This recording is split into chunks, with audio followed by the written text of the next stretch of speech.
Il est 18h15 à Niamey, c'est l'heure du forum du studio Kalangou. Madame, Monsieur, bonsoir et merci de votre fidélité au programme du studio Kalangou qui sont diffusés en direct par 52 radios partenaires et 6 télévisions dans toutes les 8 régions du Niger.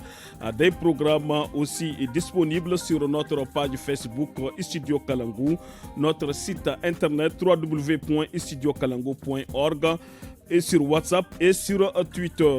Aujourd'hui, le forum du studio Kalangou a pour thème les défis des campagnes agricoles au Niger. Quelle particularité pour celle de 2023?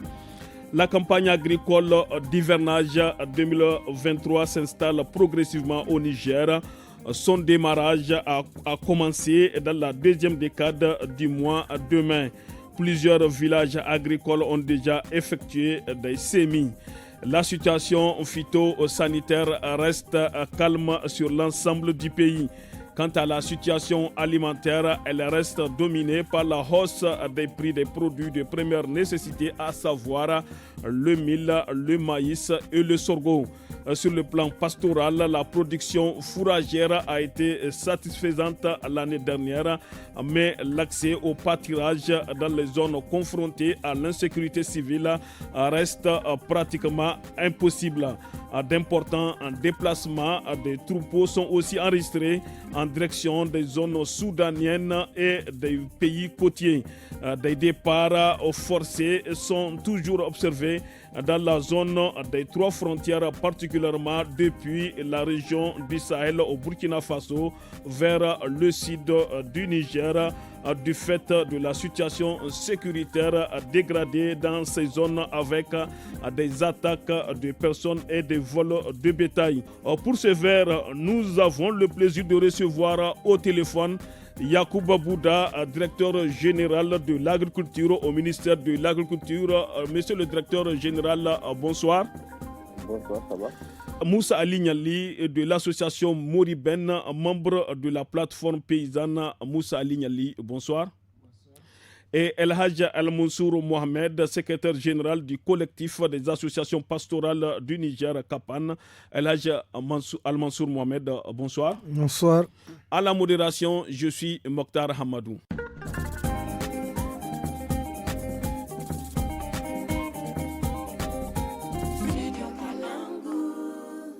Monsieur le directeur général de l'agriculture au ministère de l'Agriculture, on va commencer avec vous.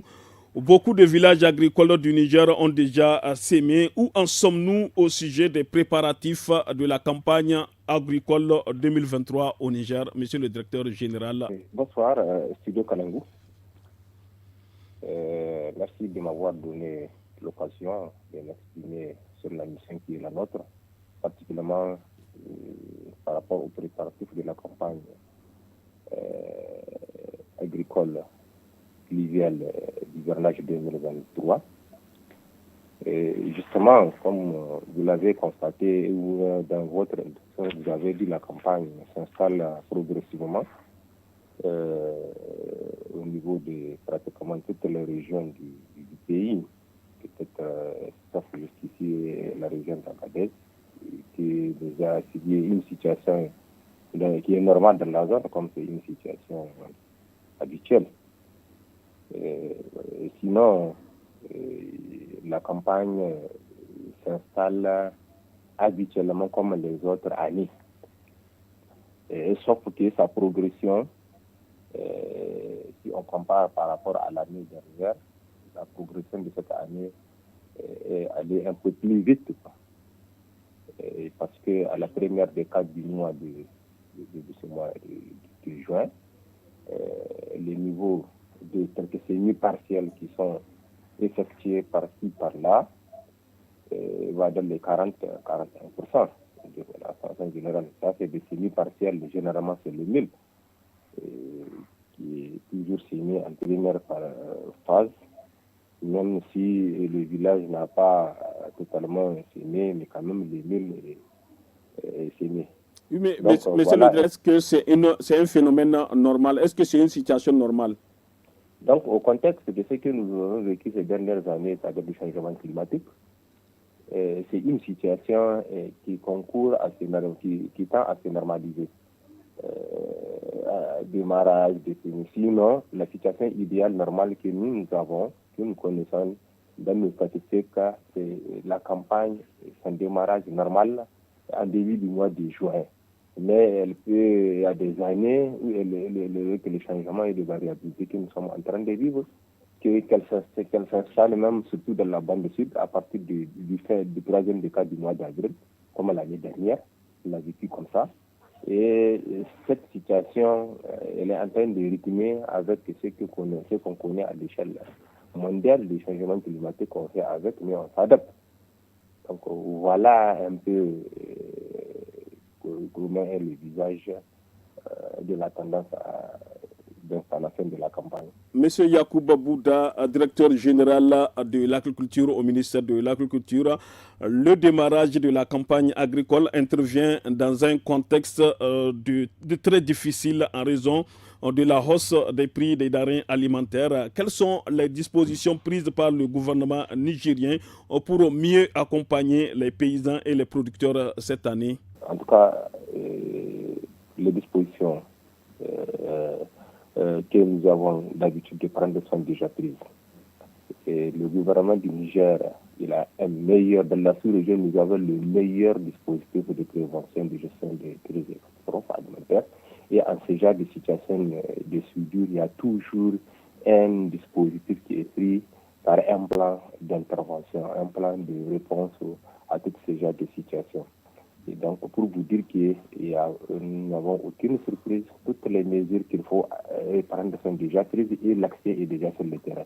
On ne peut pas sans savoir que d'abord, la mise en place d'un tonnage pour vendre à des prix modérés est déjà amorcée et tout le monde c'est visualisé dans les différents canaux d'information, que ce soit la télévision privée, nationale, la télé, les radios.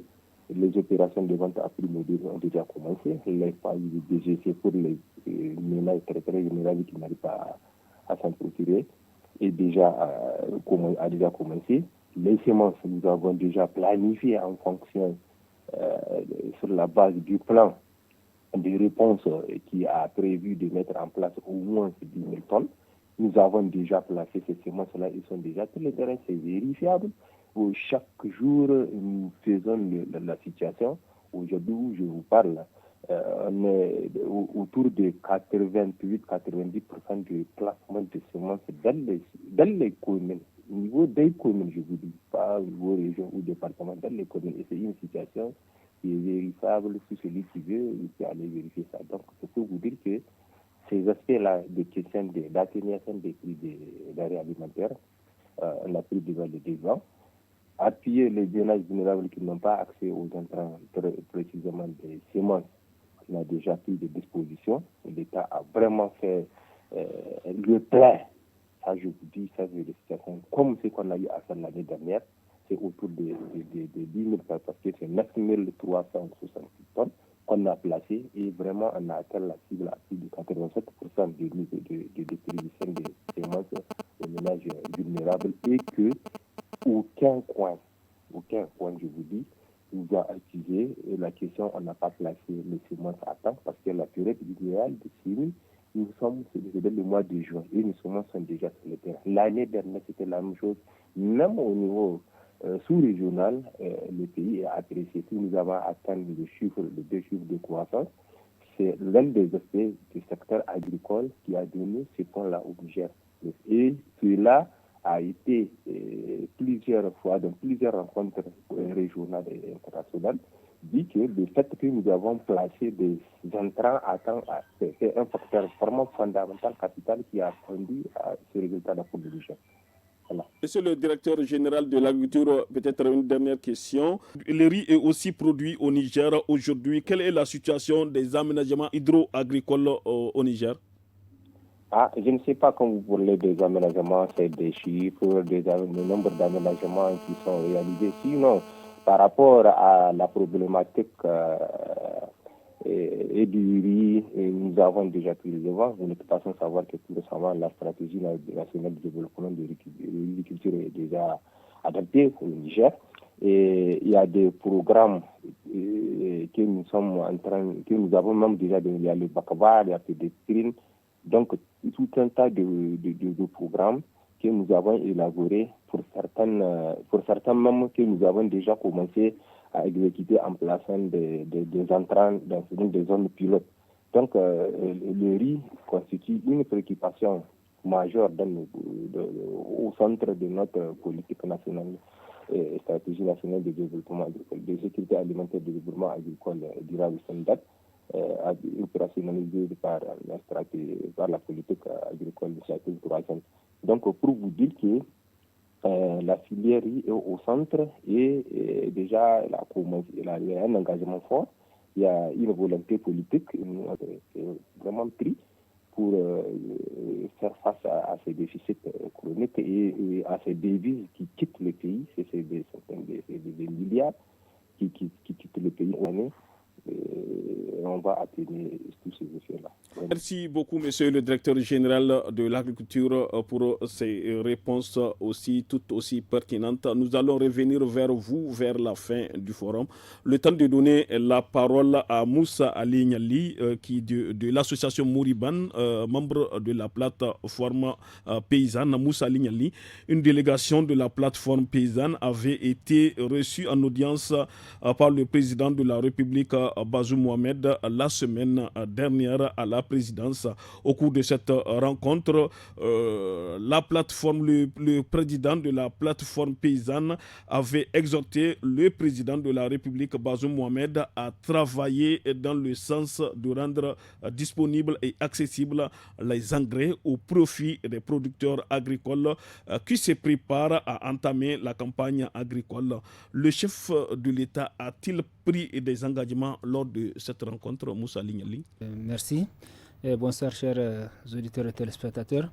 Effectivement, comme vous l'avez notifié, c'est au niveau donc de la plateforme, la semaine surpassée, il y a effectivement eu la rencontre entre les OP et le président de la République. Les OP, ça veut dire les organisations paysannes. Les fêtières, donc toutes les organisations du secteur agricole, donc ont eu à rencontrer, et ce qui est une bonne initiative, parce que c'est pas jeter des fleurs, mais depuis l'arrivée donc du président Bazoum à la tête du pays, vraiment les choses ont bougé, parce que il n'y a pas mieux à prendre des décisions que le président de la République. Et s'il est au courant il y a des échanges directs entre lui et les acteurs de la base, je pense qu'il y a une oreille attentive. Et les retombées ou bien l'engagement, c'est que déjà au niveau donc de la réunion de Cotonou et de Lomé, au niveau de la CEDEAO sur cette problématique de l'engrais, le président a fait des plaidoyers, il a beaucoup insisté et même des rencontres liées avec des plaidoyers à l'endroit donc de Dangote, qui est aussi un grand richissime homme d'affaires nigérian. Nigérian, donc sur cette histoire donc d'engrais, et le président a fait des plaidoyers là-bas pour que Dangote puisse aider au mieux que ce qu'il peut faire, parce que le président a dit que si Dangote arrive à mettre l'engrais disponible et accessible au Niger, c'est tout ce que il lui demande. Et Dangote a pris les engagements, et rien que cette semaine, on a eu une rencontre avec un des hommes d'affaires du Niger qui est dans le domaine de l'importation donc des engrais. La plateforme avec lui, on a négocié et on est en train de partir, et même avec le représentant de la réforme des engrais. Donc tous les acteurs se sont réunis pour discuter directement donc avec l'importateur qui est nigérien, ce qui est une bonne chose, parce qu'avant on donnait donc le marché. Oui, mais cette négociation ne devrait pas être faite bien avant l'installation de la campagne agricole? Oui, vous savez, déjà quelque chose est en train donc d'être fait, mais c'est la suite du processus. C'est la suite du processus. Parce que comme a eu à dire le DG, il y a eu des choses qui se sont passées, mais c'est la suite logique de la réunion donc de Lomé, le feedback de ce qui s'est passé là-bas pour les acteurs, les gros consommateurs, donc les vrais concernés. Donc c'est dans la logique donc, de cette suite à prendre. Et engagement a été, lui, il a déjà demandé à toutes les structures du monde rural, du monde paysan, donc d'exprimer leurs besoins qu'on attend et toutes les structures doivent même donner transmettre à la plateforme leurs besoins afin que cela soit consolidé et via une convention à long terme, donc gagnant-gagnant, parce que lui, le président lui a instruit une fois de plus que tout ce qui est retombé, ce n'est pas pour les profits personnels, mais cette réduction doit être répercutée au niveau donc, du paysan, du producteur qui est à la base. Et Inch'Allah, le lundi, toutes les structures vont transmettre donc, leurs besoins en engrais, parce que lui, il est sur l'urée. Donc, on va transmettre les besoins et consolider. Et maintenant, l'idée, c'est quoi? C'est de faire des achats groupés, négocier. Parce que quand on est ensemble, on est plus fort qu'au lieu que chacun aille négocier par-ci, par-là. On va faire donc tout ensemble et on va faire un mouvement d'ensemble pour être très fort. Et je pense que cela est une bonne chose et c'est au mettre au crédit donc, du président de la République. Moussa Alignali, la santé des sols a été au cœur aussi des préoccupations des autorités lors de la rencontre de Lomé. Qu'est-ce qu'il faut faire au niveau de ces sols, des sols dans l'espace CEDEAO? Merci. Donc, effectivement, cela a été débattu au niveau donc, de Lomé, mais ce qu'il y a à faire, parce que rien que ce matin, à travers les informations de la RFI, les agences internationales de la météorologie prévoient donc que jusqu'à l'an 2100, une évolution et une croissance donc, de la pluviométrie au niveau donc, du Sahel. Donc, il faut s'attendre à des grandes pluies. La preuve en est que récemment, on a eu des pluies de 80 mm dans la zone de Saï et puis de Namaro. Donc, c'est des choses il faut s'attendre à ça. Et pour ça, je pense qu'il faut déjà identifier les zones inondables pour éviter donc, les risques, pour minimiser les risques de catastrophes. L'État fait de son mieux à travers donc, la mise en place des dispositifs, mais c'est les ressources humaines et les ressources financières qui ne suivent pas. Donc on a des bons textes, on a des bonnes lois, mais leur application, des fois, ça ne suit pas. Donc il faut mettre à disposition des services de l'agriculture des ressources humaines et logistiques adéquates. Quand vous visitez les services de l'agriculture, rares sont les bureaux qui ont plus de 2 agents. Généralement, c'est le seul directeur qui est directeur, qui est statisticien, qui est chauffeur. Donc, il y a les rapports par-ci, par-là. Donc, vraiment, c'est un poids. Et si on peut... il y a les jeunes aussi, les jeunes diplômés qui attendent. Donc, si on peut vraiment faire le recrutement massif au niveau donc, de l'agriculture, ça sera vraiment un plus. Et aussi, le dispositif à la base, alors que les magasins, faire des magasins de stockage en fonction donc, des filières, cela se fait. Les filières, donc si vous voyez les magasins de stockage de l'oignon et autres produits périssables, donc vraiment il y a des efforts qui nécessitent d'être menés. Et en plus de la saison des pluies, pour aller vers l'autosuffisance, il faut aussi mettre un accent sur la préparation aussi précoce des cultures de contre-saison.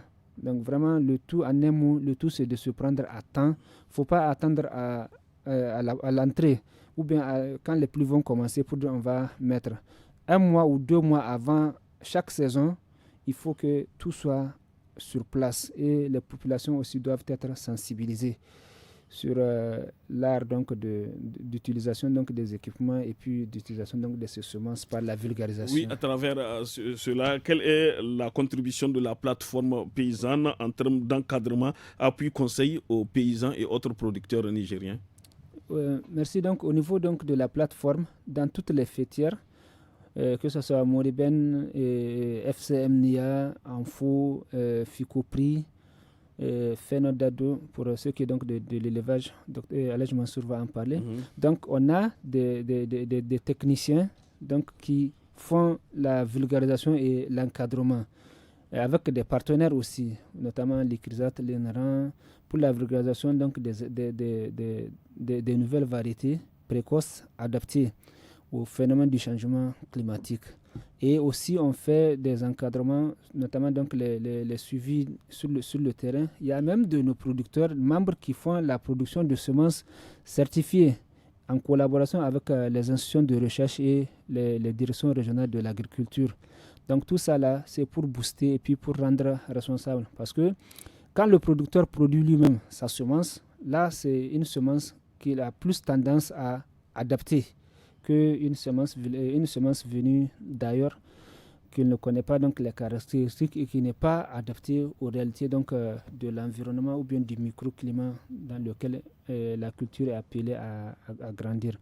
Donc vraiment, il y a les suivis des ménages, il y a des enquêtes que les structures membres de la plateforme organisent, il y a des démonstrations de semences, il y a des démonstrations donc à travers plusieurs techniques de vulgarisation, tant en ce qui concerne les semences, les techniques de culture, la production des biofertilisants, des biopesticides et même des cultures de lutte alternative. Les champs écoles. Les champs de démonstration, les mini-sachets. Donc vraiment, il y a beaucoup de paquets qui sont expérimentés au niveau donc, des membres de la plateforme et qui apportent leurs fruits. Parce que quand on fait les démonstrations, maintenant, on laisse le paysan, on donne au paysan le choix donc de sélectionner parmi les variétés qu'il a eu à tester, laquelle s'adapte le mieux à son environnement et à son sol. Et il a été accompagné sur toutes les techniques de culture, sur toutes les techniques d'amendement, donc les procédures et tout, il les maîtrise parce que c'est avec lui qu'on fait. Et ça fait des changements de mentalité et ça évolue un peu dans l'ensemble. Merci beaucoup. On va aller vers vous, Al-Hajj Al-Mansour Mohamed. Au jour d'aujourd'hui, et quelle est la situation du pastoralisme au Niger? Bon, la situation du pastoralisme ou de la campagne qui s'installe, je pense que la campagne elle-même hivernale s'installe progressivement bien.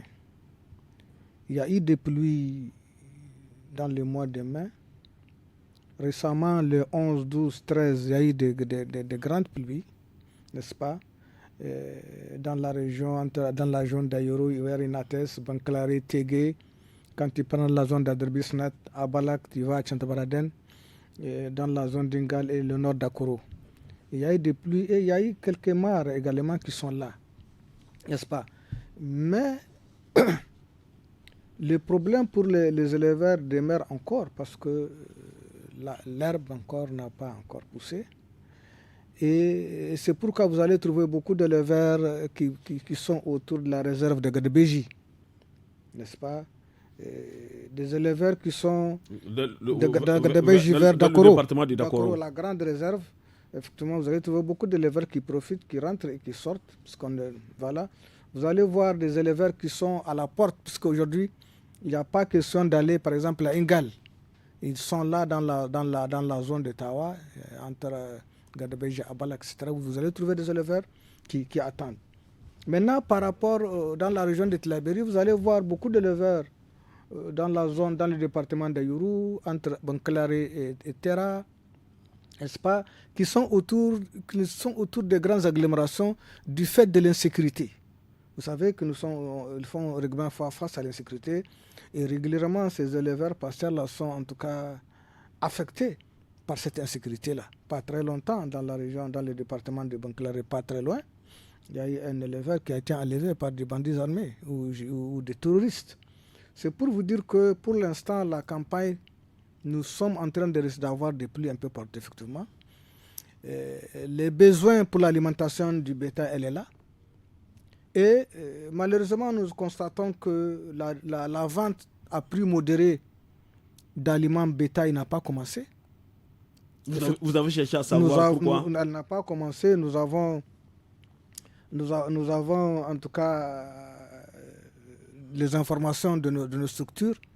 Quelque part, l'aliment bétail est là, comme à Ayuru, on vient de me le dire. Dans certaines zones, l'aliment bétail est là, mais la distribution n'a pas commencé jusqu'en juin. Je pense qu'il y a un grand retard.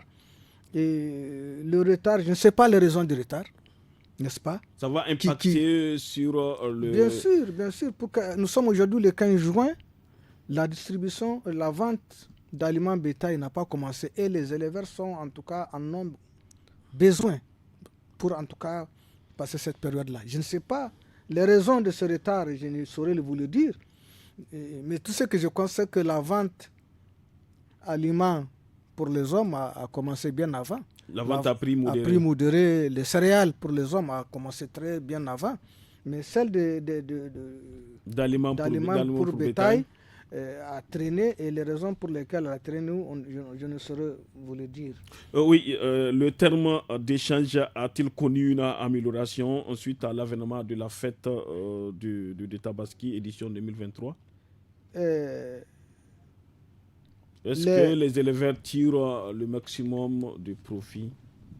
Les éleveurs, n'est-ce pas, de mon point de vue, ils ne tirent pas grand profit, n'est-ce pas?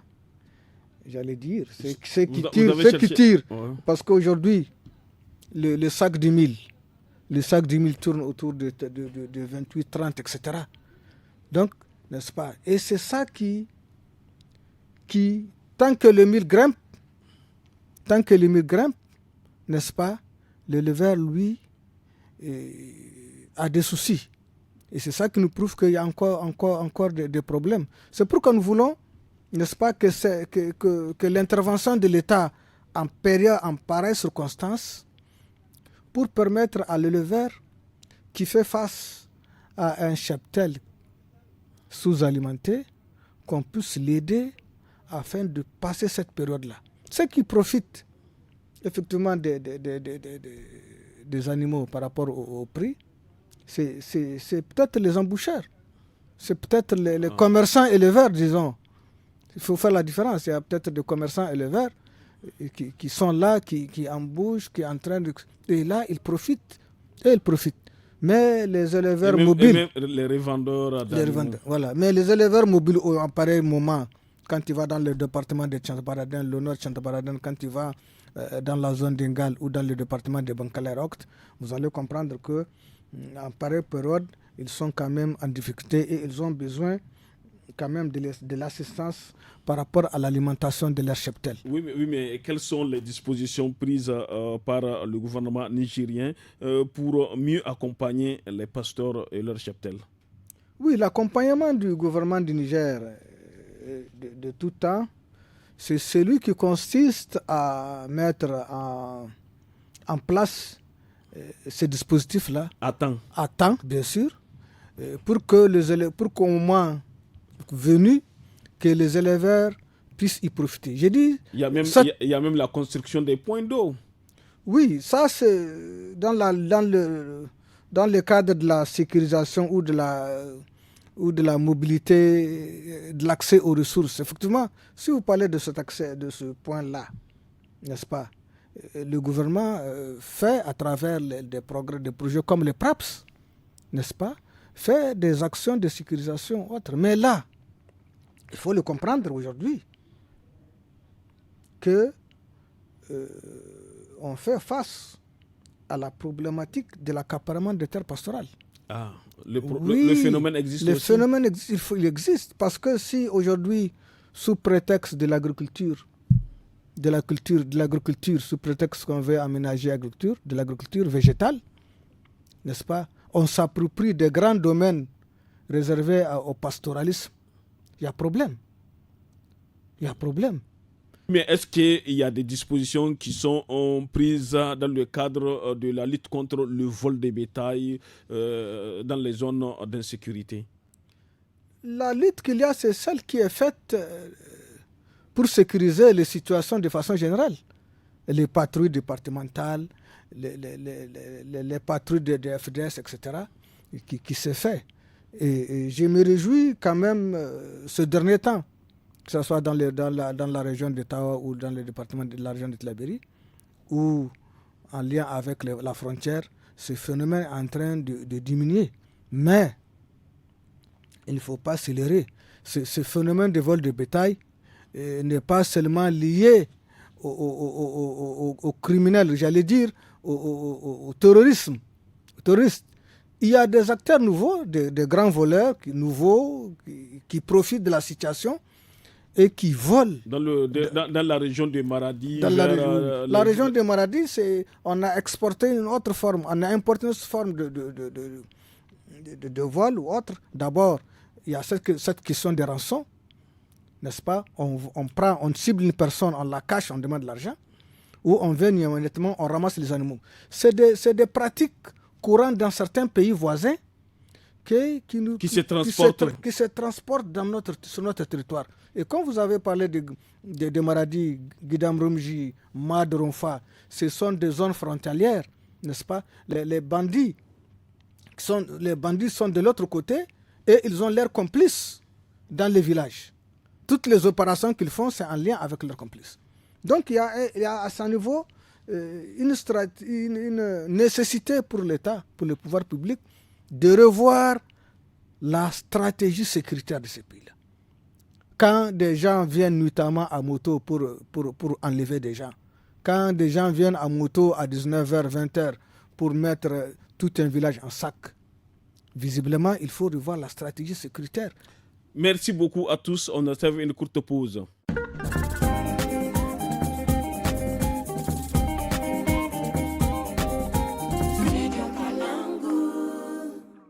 On va revenir vers vous, El Hadj Al-Mansour Mohamed. Quelle est la situation sanitaire du cheptel sur le terrain à présent? La situation sanitaire, en tout cas selon les spécialistes, elle est calme. Et même les échanges que nous avons avec nos répondants au niveau régional, il n'y a pas cas de maladie, en tout cas particulière, qui a été relevée. Ce qu'il y a, c'est sur quoi les éleveurs insistent aujourd'hui, le 15 juin, c'est l'appui en aliments bétail. C'est ça, là, aujourd'hui, la préoccupation des éleveurs. Nous sommes 15 juin, et nous n'avons pas encore connaissance d'un point de vente pour l'aliment bétail. Oui, mais El Hadj Al-Mansour Mohamed, quelles sont les dispositions prises par votre association, le CAPAN, le collectif des associations pastorales du Niger, en termes d'appui, conseil et assistance à ces éleveurs-là? D'abord, nous avons des rencontres qu'on fait, les tribunes pastorales. Et récemment même, nous avons fait un atelier sur la gestion non violente du conflit. Vous savez, on fait face également à ces questions de conflit. Il faut en parler également. Les éleveurs. Entre agriculteurs et éleveurs, par rapport au contrôle de ressources. N'est-ce pas? Actuellement, il y a des situations. Les couloirs de passage. Les couloirs de passage, les points d'eau, les aires de pâturage en zone agricole. Il y a des cas dans la région d'État aujourd'hui où il y a ce problème qui est de plus en plus récurrent. Il y a l'autre problème d'accaparement des terres liées à des acteurs nouveaux, apparemment qui ont beaucoup d'argent. À côté de l'argent, ils ont peut-être beaucoup de soutien politique et ils pensent qu'ils peuvent s'approprier des aires de pâturage ou avoir eux seuls. À eux seuls, pour leur propre compte, au détriment de la masse. C'est des phénomènes nouveaux sur lesquels nous insurgeons, en tout cas, parce que les ressources naturelles sont des ressources partagées. N'est-ce pas? Les espaces partagés, les espaces pastoraux, c'est des espaces qui permettent à tous ceux qui pratiquent l'élevage, pas seulement les éleveurs mobiles, les gens du village, ils ont des animaux, pour qu'ils puissent y profiter. Mais quand cette aire de pâturage disparaît, ou ce couloir de passage disparaît, c'est pour encourager les conflits ruraux. Oui, conflits ruraux, El Hadj Al-Mansour Mohamed, quelles sont les dispositions prises par votre collectif pour éviter ou minimiser d'éventuels conflits entre agriculteurs et éleveurs, par exemple? Ce que nous faisons du plaidoyer, récemment, on a fait un atelier pour nos acteurs, pour nos responsables, sur la gestion non violente du conflit et la prévention du conflit avec l'appui du PRAPS. Le PRAPS, c'est un projet régional, en tout cas sur l'élevage, le pastoralisme qui s'intéresse quand même à la sécurisation des systèmes pastoraux, n'est-ce pas? Parce que les systèmes pastoraux, quand ils ne sont pas sécurisés, on ne pourra pas pratiquer l'élevage mobile, on ne pourra pas pratiquer le pastoralisme. Et il faut nécessairement, surtout en zone agricole, j'insiste, en zone agricole, que les aires de pâturage, que les couloirs de pâturage soient sécurisés pour les biens communs. Merci beaucoup, Elhadji El-Mansour Mohamed. Nous allons aller vers monsieur le directeur général de l'agriculture au ministère de l'Agriculture, Yacouba Bouda. Le Niger fait partie des pays qui subissent de plein fouet les conséquences du changement climatique. Vous l'avez rappelé tout de suite dans vos interventions. Comment y faire face ou comment s'adapter aux effets des aléas climatiques ici au Niger? Merci encore une fois de plus que vous m'avez donné la chance. Et même si toutefois, peut-être j'ai un peu cité un certain nombre d'actions d'adaptation au changement climatique que le Niger est en train de faire face, et surtout le secteur agricole. Vous savez, le changement climatique a fait quoi? D'abord, il y a un certain nombre de rétrécissements de la zone favorable à l'agriculture. C'est-à-dire la bande se rétrécit avec l'avancée du désert et aussi avec les besoins très cruciaux, les besoins très croissants en terre avec l'accroissement de la population, et qui fait qu'il y a un besoin d'intensification de l'agriculture. Intensifier, ça veut dire quoi? Chercher les intrants qui s'adaptent aux conditions du changement climatique, comme les semences améliorées au rendement, qui résistent aux infestations et à la sécheresse. Et ça, le Niger, déjà, on a déjà compris ça. C'est pour cela, et chaque année, nous avons un programme aussi de produire des semences et aussi homologuer des variétés qui s'adaptent au changement climatique. Ça, c'est un aspect très, très important. Deuxième aspect, un autre aspect très, très fort pour s'adapter. On a compris que l'agriculture pluviale est encore... on a compris que l'agriculture pluviale dépend du caprice du changement climatique, que maintenant la priorité est en train d'être donnée à l'agriculture sous irrigation. Nous sommes en train d'aller à des vastes programmes avec les partenaires qui accompagnent le pays dans sa politique, parce que nous avons suffisamment de ressources, nous avons la population qui est jeune à plus de 65%, pas plus de 25 ans. Et nous avons la terre disponible et nous avons le Niger dans la zone sahélienne. C'est le Niger qui a la plus grande réserve d'eau, de l'eau souterraine, et facilement mobilisable. Donc tous ces aspects-là sont compris. Nous sommes en train d'aller à une politique de production sous irrigation de 24 mois sur 24, faire le maraîchage presque dans tous les villages agricoles. Ça, c'est des programmes que nous sommes en train de vouloir réaliser avec les partenaires qui ont compris et qui nous accompagnent, par exemple la Banque mondiale et qui siège encore. Nous avons vraiment des programmes qui sont intéressants. Il y a un programme que nous sommes en train de vouloir finaliser et le rendre même opérationnel d'ici fin de l'année. C'est le programme de développement de l'irrigation et de l'intensification de la production animale, le financement de la Banque mondiale et bien d'autres. Donc, vous avez compris que la question d'adaptation au changement climatique est déjà vue, et nous avons même des plans d'adaptation qui sont élaborés au niveau national, au niveau du ministère de l'Environnement. Donc, c'est tout un tas d'actions que nous sommes en train de vouloir entreprendre pour faire adapter notre secteur au changement climatique. Monsieur le directeur général de l'agriculture, à présent, quels sont vos conseils, recommandations pour une meilleure campagne agro-silvopastorale 2023 au Niger? Nous avons, comme d'habitude, nous avons l'habitude de le faire. Et vous savez, il y a un certain nombre d'investissements que l'État est en train de faire pour faire des prévisions météorologiques. Donc, c'est quoi? C'est très important. Aujourd'hui, ces informations sont disponibles à travers plusieurs canaux, que de temps à autre, il y a des bulletins qui sortent où on informe les zones d'occurrence des précipitations, que ces producteurs-là doivent utiliser ces informations-là. Ça peut beaucoup les aider dans leur calendrier culturel pour leur permettre quelle est la période la plus favorable pour utiliser leurs semences et quelle est la période où ils pensent qu'ils doivent prendre des dispositions pour ne pas signer.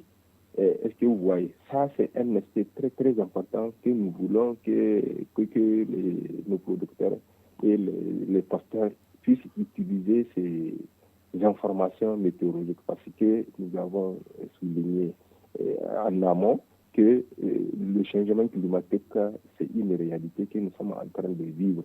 Donc, on n'a pas d'autre solution que de chercher à s'adapter. Parce que c'est des situations qui sont là, qui sont inévitables. Ça, c'est un aspect très, très important. Maintenant, aussi, le choix des semences et des entrants. Nous avons le secteur aujourd'hui est libéralisé, celui des semences. Nous avons dans plusieurs localités, dans presque toutes les régions, des promoteurs qui sont des promoteurs des entreprises qui sont vraiment très avancées dans la production, la multiplication et aussi la vente. Ils ont fait des points de vente des semences qui s'adaptent au niveau de chaque région.